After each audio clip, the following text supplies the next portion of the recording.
मैं Vijendra Singh JBT GPS नकीपुर। आज class first और सेकंड में आकृतियों के बारे में संस्कृत के द्वारा कि आकृतियाँ कौन कौन सी हैं, उनको किस प्रकार बनाया जाता है और उनकी बनावट और उनकी रेखाएं कौन किससे मापते हैं, कुछ ऐसी चीज़ें लेके आया हूँ संस्कृत के अंतर्गत। तो देखिए बोर्ड की तरफ मैंने कुछ आकृतियाँ बनाई हैं। ये क्या है? वर्त। ये गोल है। ये क्या है? वर्त है। अब हमारे पास कुछ यहाँ ये आकृतियाँ भी हैं।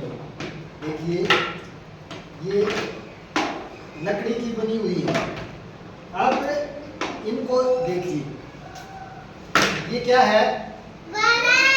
ये गेंद है, गोल है। तो यहाँ इसको वर्त क्या कहते हैं? वर्त कहते हैं। वर्त है। फिर ये क्या है? देखिए इसको देखेंगे तो कितनी भुजाएं लग रही है।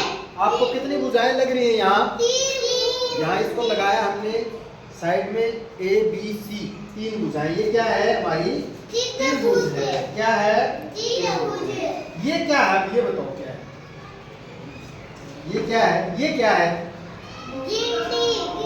एक गोल वर्त है और ये आधा कटा हुआ है। तो ये इसको क्या बोलेंगे? हमें अर्धवर्त। क्या बोलेंगे इसको? अब जिसकी चारों भुजाएं समान हो, जिसकी चारों भुजाएं समान हो, उसको क्या कहते हैं? हम वर्त कहते हैं। वर्त कहते हैं। क्या कहते हैं? इसकी ये भुजा भी, ये भुजा भी, ये भुजा भी, ये भुजा भी, चारों भुजाएं समान हैं और इसकी आमने सामने की भुजा समान है। देखो देखो है, ये ऊंचाई कम है, लंबाई ज्यादा है। ये क्या है? अब हम जैसे कुछ कोण बनाते हैं। इस कमरे में 4 कोण हैं, 1 2 3 और 4। कितने कोणे हैं? 4। उसको मापने के लिए हमें क्या चाहिए? देखो ये कभी देखा आपने? क्या बोलते हैं इसको?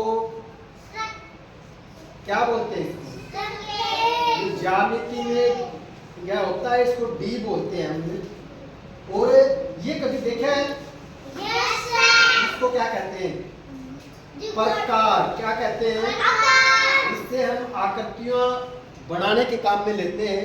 जैसे देखिए हमने एक ये भुजा ले ली, ए और ब भुजा ले ली हमने। इस भुजा के ऊपर 90 डिग्री का कोण बनाना है तो हम इसको यहाँ रखेंगे और ये ऐसे देखो, ये कितने डिग्री का कोण हो गया हमारा? 90 डिग्री का। और इस कोण को मापने के लिए हम इस प्रकार का इस्तेमाल करते हैं। इसमें यहाँ हमने पेंसिल डाल दी। क्या डाली इसके अंदर? पेंसिल। और फिर उस पेंसिल से यहाँ ए बिंदु पर रखा और एक चाप लगा दी और उसी चाप को हमने यहाँ काटा 60 डिग्री। फिर यहाँ से एक डिग्री और काटा, वो 120 डिग्री। और फिर उसका और उसका आधा क्या हुआ? 90 डिग्री। 60 और 120 का आधा कितना हुआ? 190 डिग्री। ये क्या है? ये बताइए। सकेल है। ये किस काम में आता है? हमारे लाइन खींचने के काम में आता है। जैसे हमें ये लाइन खींचनी है, ये खींच दी, ये खींच दी, ये खींच दी, ये खींच दी।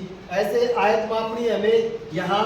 तो देखिए इसको मापेंगे तो ये हो गया 23। यहाँ 23 हो गया तो 23 से ये हो गया और ये हमारा हुआ 9 सेंटीमीटर, 9 सेंटीमीटर, 23 सेंटीमीटर, 23 सेंटीमीटर। ये हमारी क्या होगी? आयत मापने का तरीका था।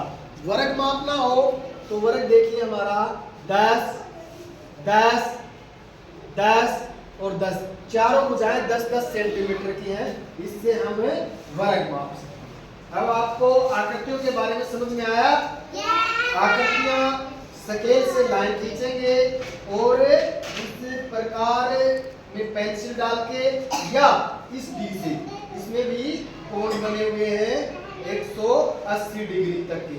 इससे हम माप सकते हैं।